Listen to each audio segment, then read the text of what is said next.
Hello, Sam. Thank you for being there with us for the FIVA interviews. You were with us last week for the symposium, and you did a fantastic intervention. What about your? How you discovered FIVA and what you think about it? Honestly, my relationship with FIFA is quite new because it has an overlap with the motorsport world, but it's quite a small overlap, and it becomes very relevant when you're talking about very historic cars that have a road car life as well as a racing life. But in our motorsport world, we're constantly organized and relating with the FIA, and the FIFA is a little bit more in the background. So it was really nice to do the symposium and learn a little bit more and understand what it's all about. And what you did understand about FIVA?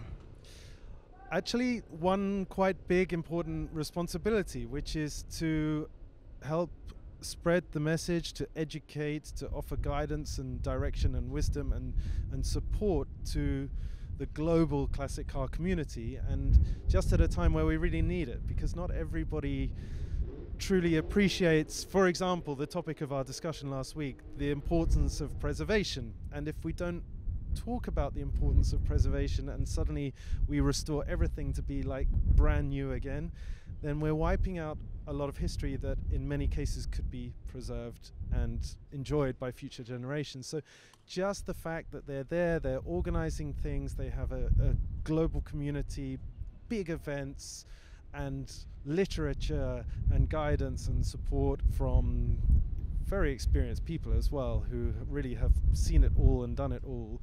I think it's quite an intangible thing. I didn't fully appreciate it until I spent the day listening to the speakers and spending the weekend with all of you guys understanding what it does. And now I came away thinking, yeah, okay, thank goodness we have this. That's great.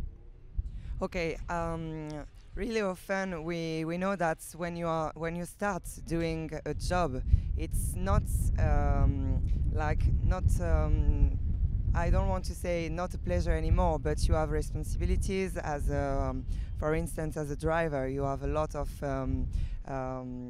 responsibilities for your clients and also for yourself. What is, after many years as a racer, your relationship with the passion itself? It's a really interesting question, because the passion switches on and off like a light switch when you're here to work.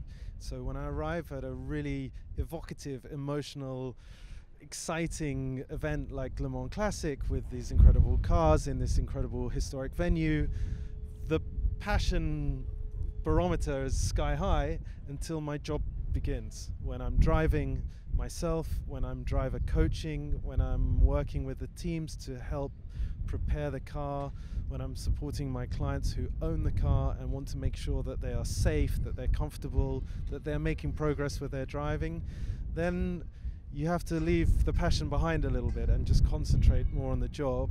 And also there's one other challenge, which is as a pro driver who's extremely lucky to be invited into driving some unbelievable cars, including this weekend.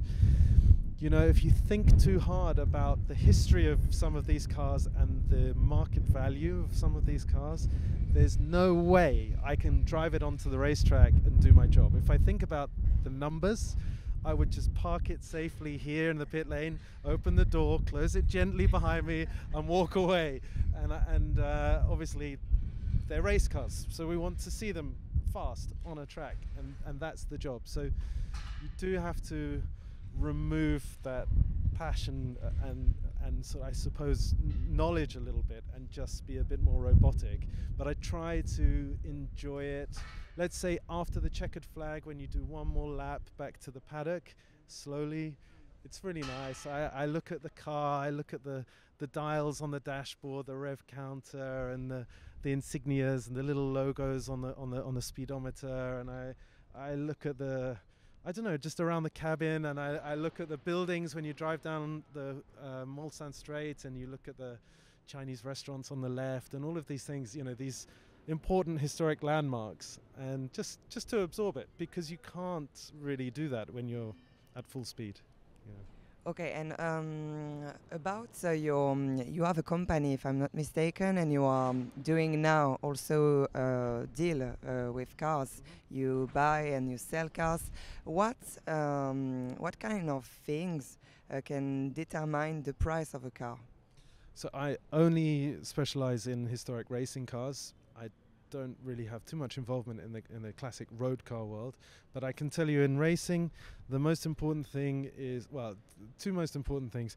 Rarity, just like the road car side, is important, interesting, but not everything.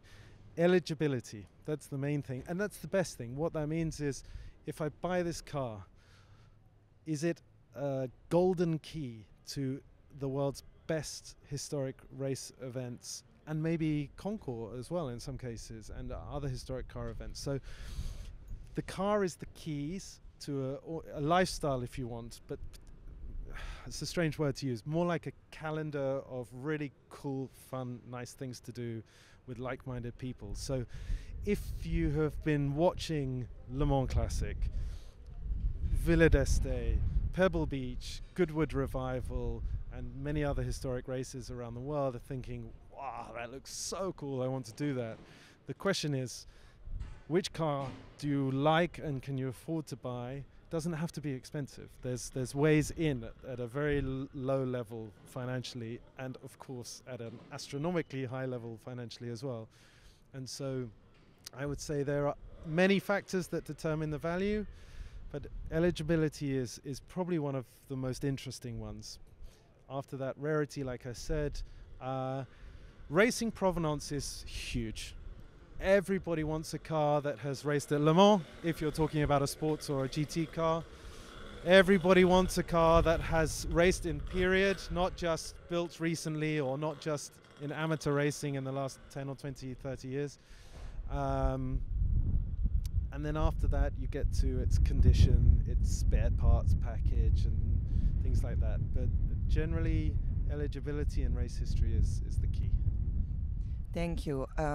Regarding on your personal point of view, how do you see the future for historic vehicles regarding on the fact actually there is a balance to find between protecting the environment and also protecting the legacy and the passion itself?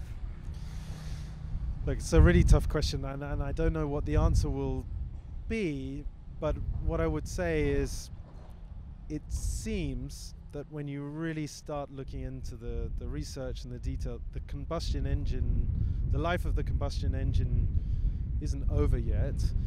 If we start acknowledging synthetic fuels, hydrogen, and so on. I mean, especially the synthetic fuels in the racing world is quite interesting, because you can have zero emissions with essentially an unchanged combustion engine that has a racing history, and that's pretty incredible.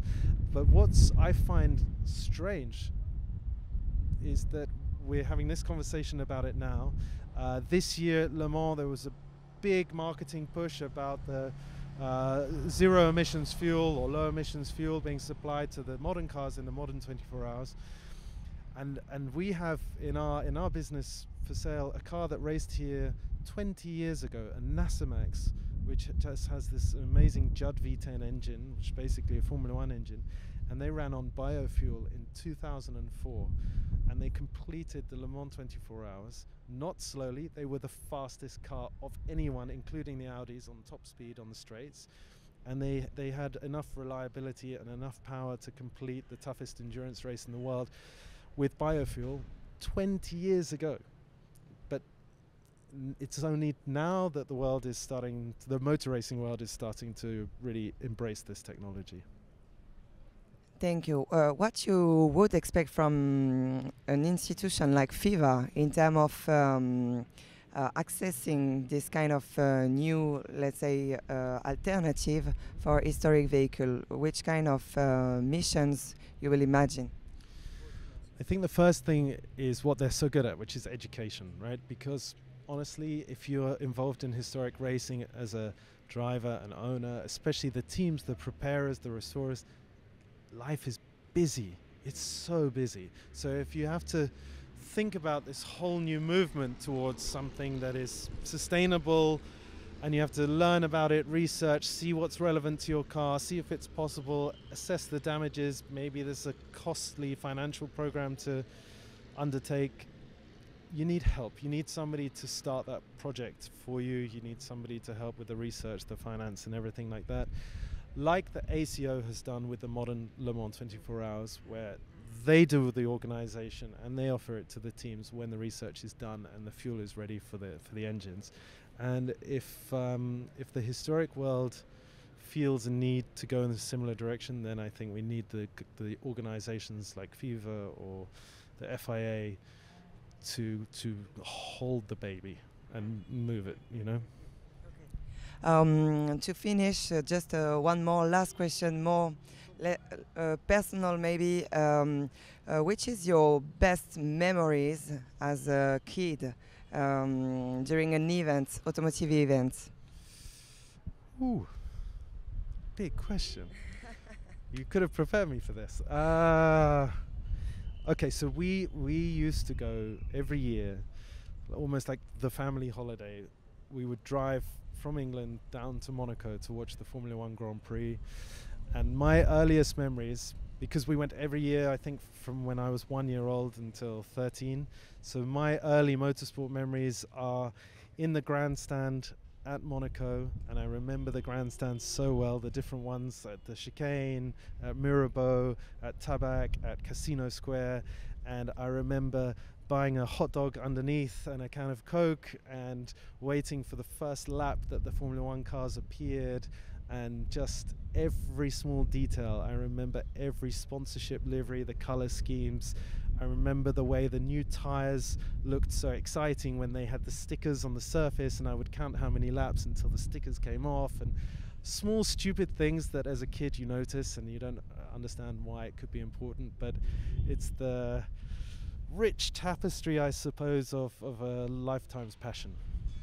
Okay, so long life to historic vehicles. Thank you, Sam, for being there. And you have a beautiful Instagram page and also a YouTube channel. You used to communicate and also to do like education for people. So I invite people to join you on all the platforms to follow that, because I think you are doing like an important thing, sharing this thing, because we need to keep it not only for ourselves, and you are doing that so well. So thank you for that, and thank you for FIFA.